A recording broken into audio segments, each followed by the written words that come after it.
Hi there, my beautiful beings. How are you feeling today? So in this gorgeous video, we wanted to expand more on the topic of victim, because I was there for a really long time, the victim of my mum, of my childhood, of, what I've been through. I was there for a really long time, and it's a prison we create for ourselves to keep us in separation, to keep us separate from the truth of who we are, So in this video, we wanted to expand more that everything you have been through has been there for you to know yourself more fully. None of the things you've been through, all the things you say to yourself as a victim, they did this to me, or I am now, because of that, I am unworthy. Because of that, I am undeserving. Because of that, I am, whatever it is you tell yourself, not good enough in some way. These are the stories we tell ourselves from those events.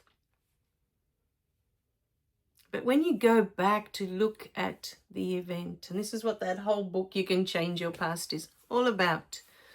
Changing your past is not about changing the events, my beautiful beings. Your soul chose those events for a reason. Changing your past is about looking at the events and understanding why your soul chose that experience. What was it meant to gain from that experience? What was it trying to gain from that experience? And no matter what experience you look at, no matter how traumatic, no matter how awful, there will always be something that you gained from that experience. You see, for a very long time, and this was me too, for a really long time, I believed that we're only here for the good feelings.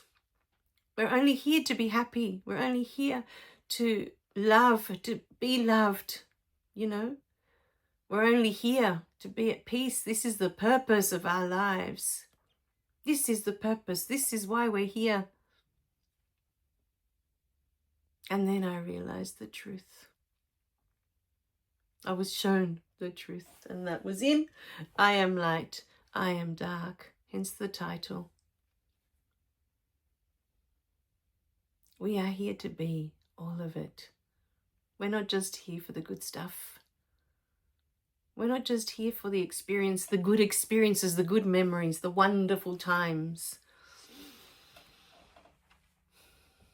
That's not all we're doing here. It's not why the soul is here. It's not the purpose of your life, of your lifetime. Yes, it's nice to feel good. Yes, it's wonderful to be in love. It's wonderful to feel connected, that you aren't alone, all of those things. But you are all of those things when you're not here in this simulation. You are the love. You are limitless joy and peace beyond measure. Peace that you just can't even. The peace that you are. Can't even imagine it. It is so blissful. You are these things in your natural state. So, my beautiful beings, we come here for all of it. It is through the pain that we know ourselves more fully. We realize, we understand, oh, that pain. Now I know the love that I am. The fear. When we go through the fear and we feel like that fear is never going to end, it's going to consume us. It's going to end us, what we fear. But what's on the other side of that fear? The love that you are. That anger, like poison that we drink every time we step into that state of anger. We seem to think, I remember when I was younger and I'd be angry at my mum, we seem to think that somehow it affects them, that when we're angry with them. And perhaps in a way, yes, it can affect, because my anger became so great at one stage that I didn't talk to them for about 7 years. I just refused to pick up the phone and talk to them. And they were overseas in South America and I was in Australia. And I was like, nope, I'm done. I'm done.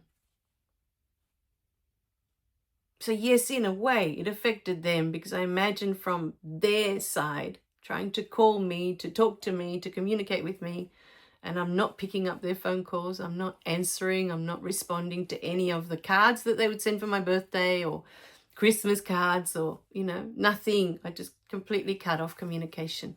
So in a way, yes, it affects them.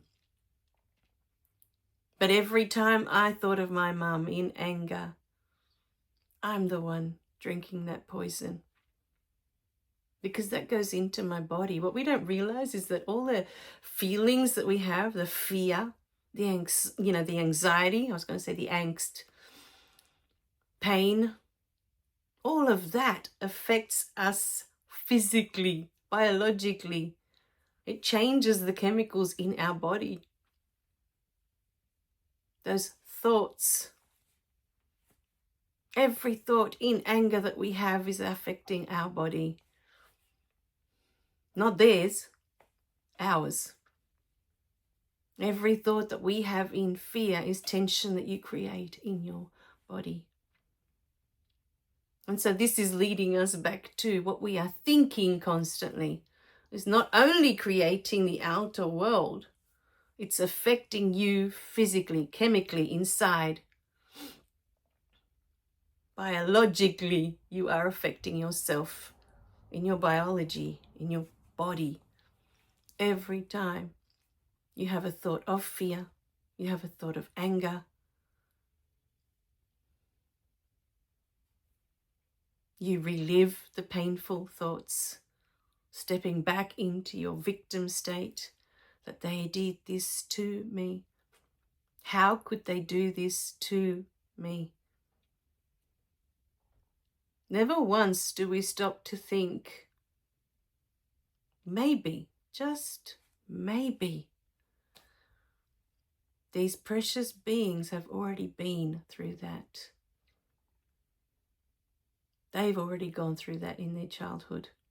And the beings before them and the ones, your grandparents and your great-grandparents. And how far back has this been going on? From my dad's side, they used to receive severe beatings for, as punishment when they were little. They would tell the story that for 2-3 days they just couldn't get up. They were covered in bruises. They were in so much pain from the beatings they received. Because in the father's mind, the mother didn't smack them. The father was the one that did the beatings. In the father's mind, if the beating was severe enough, you would remember next time not to do that. You would listen, you would pay attention to what they were asking you to do. This is how my dad grew up. But then one day he had a conversation with his dad when he was all grown up. And his dad had been through the same. And his dad's dad. This was a belief that they had, that it was the best way for a child to learn. They would do it once, but they would never do it again. That was their belief. And that's why they behaved that way. In other homes, there are different patterns. In some, it could be sexual abuse. Yes, perhaps you were sexually abused. But from the Reiki sessions I've done on people that have had sexual abuse, the information that comes through when we look at soul contracts is that that being that was the abuser was also abused. And the one before them, and the one before them, and it goes down the line. It's been going on for generations. Why? Because the souls have come here to have this experience. And perhaps in a lifetime you have been the one that's been abused. And the cycle stops with you. You've decided, you know what? I could never do this to my children. And you have your children, and a new cycle begins. Or perhaps you have your children and you continue the cycle. Why? Because to you, this is normal. This is what parents do with their children. This is normal. This is what we do. This is how I grew up. This is how they grew up. And so the cycle continues.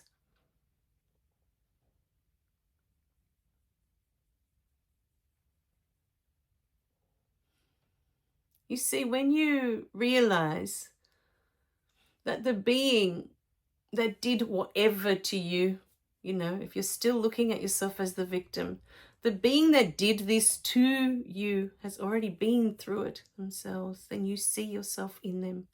You realize, hey, they've already been through this. We are the same. We are the same. They are no different to you. No different.